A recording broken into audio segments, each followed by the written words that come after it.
So, we're going to talk about the Long Island man who happens to be a father and a husband who has a very, very good job. And I want to talk about these types of people that hide in plain sight. Because when I first watched a documentary on 48 Hours about this case, it was about 5 years ago that I first watched it. Could be. I thought to myself, I had a picture in my mind of who this guy, this person was. And as I let the thought marinate in my mind, I had a picture that this guy was a loving husband, a family man. And it turns out that the person that they caught is just that, a family man with a good job. Now, I had somebody in mind, but I'm not going to name the person. I had someone in mind. My mind went on a wild walk, and I thought maybe it's this person. And his wife happens to be a celebrity cook, but I'm not going to say who it is that I had in mind. But this is very, very, very close to the person that I had in mind. Somebody who is living in your neighborhood, who has a good job, who has children, who takes his wife to the movies, who takes his family out to dinner, who cuts the grass perhaps from time to time, a family guy. And that's who they've got. And I believe that it is him based upon what I've heard. I believe they've got the right person. Now, before I venture into that, I'm just going to share with you something. Last month, when you become a part of the YouTube partner program, you get emails about how your channel is doing. Now, I know that I'm a tiny, tiny, small micro channel. That's how I see myself. A tiny, tiny, tiny, small channel. Still have a long way to go. And last month, my channel racked up 13.4K in views and 41.1K in minutes watched. Now, I'm not comparing myself to any other channel here. I'm only comparing myself to myself. But that just seems like a lot. And like I said, I'm very aware that I'm a small channel, but that is a lot of minutes that you're watching. And I'm going to tell you a secret. I'm going to share a secret with you. If any of you want to start a YouTube channel, I want to share a secret with you, because I think there's a lot of myths that I have to dispel about being a YouTuber. First of all, people think that the amount of subs that you have equals the amount of money that you're going to earn, and it doesn't quite work that way. For example, if you put out 3 short videos that rack up 5 million views within a certain amount of time, for instance, they're not going to make as much money if you upload 3 long videos that total 16 minutes each, for example, and have much less views. People think it's your views and your subscribers that earn you money on YouTube, and that's actually not the case. It's how much the case, what actually earns you money on YouTube is how long you can keep people watching your video. So, for example, if I had a channel that was just based on my shorts and they had millions of views, I wouldn't make as much money as if I had a few long videos over 10 minutes that had good watch time hours. So what I'm trying to tell you essentially is that what earns you money on YouTube, if any of you ever want to get get yourself a channel, is how long you can get somebody to watch your content. It's watch time hours that makes you good earning on YouTube, not short time hours. So for example, if you have a channel of shorts, just of shorts, and you're getting millions of views, that's not going to make you any money. I'm just giving you advice and just telling you what I've learned since I've been on YouTube. It's making videos over 10 minutes long that you can keep people engaged for as long as possible. So The more somebody watches your video, the longer they watch a video that you put out that is a longer video, the more you're going to earn.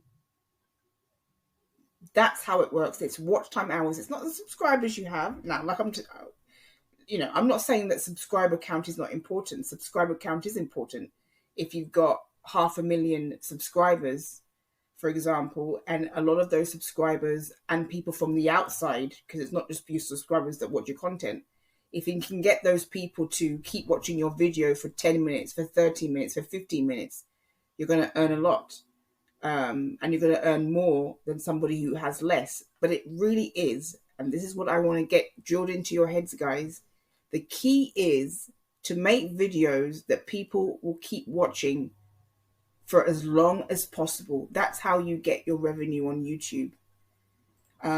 But when I got this when I got this message and I saw the minutes watched, which is actually more important to me than the total views, because I wouldn't say that I get lots of views or anything like that, but it's the minutes watched. And I noticed something about how those minutes added up.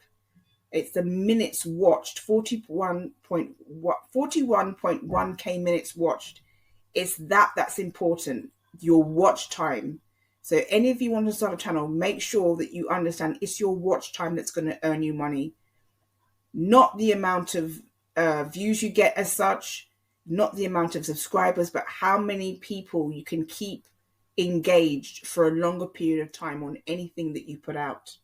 So I just wanted to give you that advice, guys.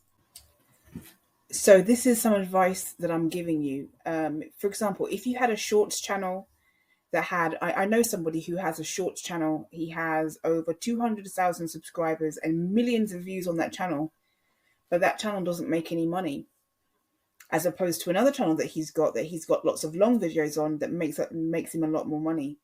So, and also, it takes time for your channel to generate a good revenue. So it's not a get rich quick scheme or anything like that. But, this is how you make revenue on YouTube. Getting people to watch your video for as long as possible. That's the other thing I wanted to say. Is there anything else? Now, a lot of those views as well, or a lot of those watch time hours came from my Dave videos.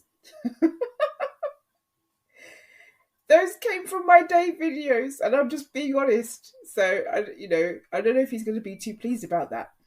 Anyway, I've been to Long Island probably twice.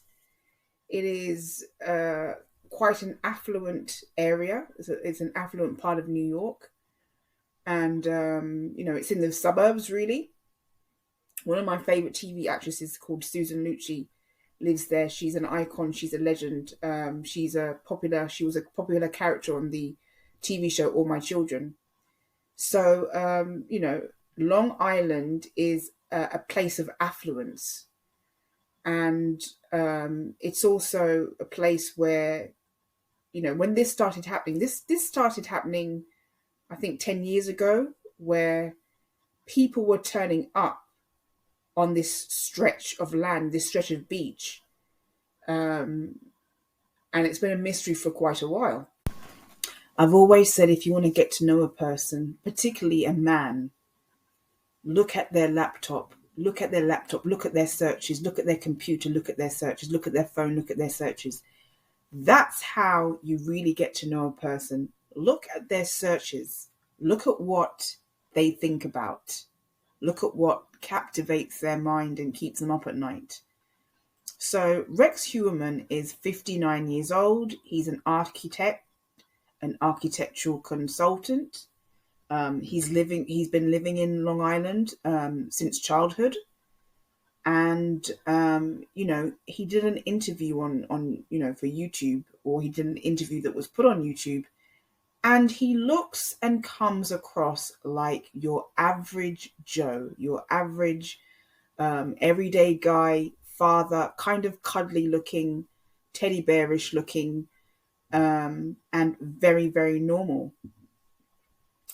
And on Court TV, they were exploring some of his Google searches, and they're very, very telling. Now, by itself, his Google searches don't mean that he did it. From my understanding, and if you can correct me if I'm wrong, they've also linked him by DNA. He was eating pizza in his Manhattan office. He discarded the pizza in a trash can, and they got his DNA. They got the link. They also have him linked through phone calls and pings. So I'm pretty confident that they've got the right person. But when I've looked at some of his Google searches, I mean, they're very, very telling. Apart from that, the evidence that I've just given you,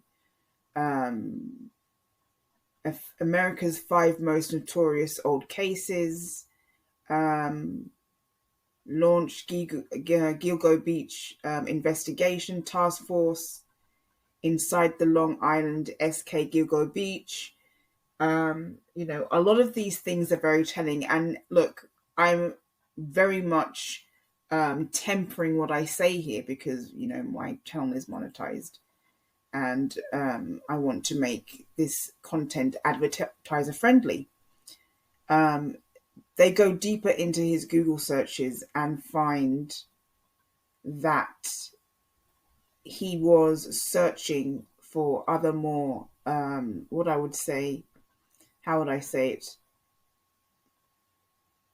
He was searching for things that are very telling about him in terms of, what occupies his mind in terms of women and certain acts. And that's as far as I'm going to take it.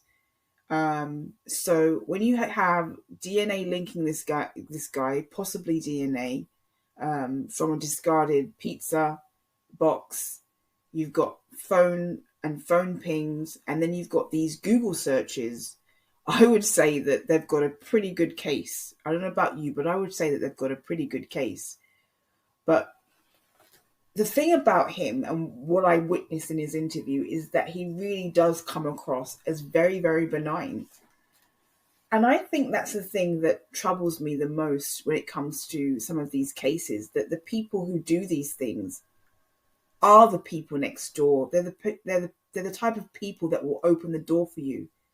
They're the type of people that would say, you want me to get you some sugar when I go to the store? They're the type of people that will, meet you and shake your hand and smile with you without you knowing what they're really thinking about and what occupies their time and what occupies their mind.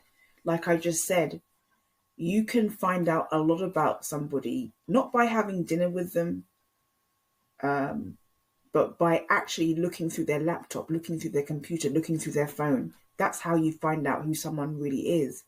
And I thought his Google searches were very, very telling.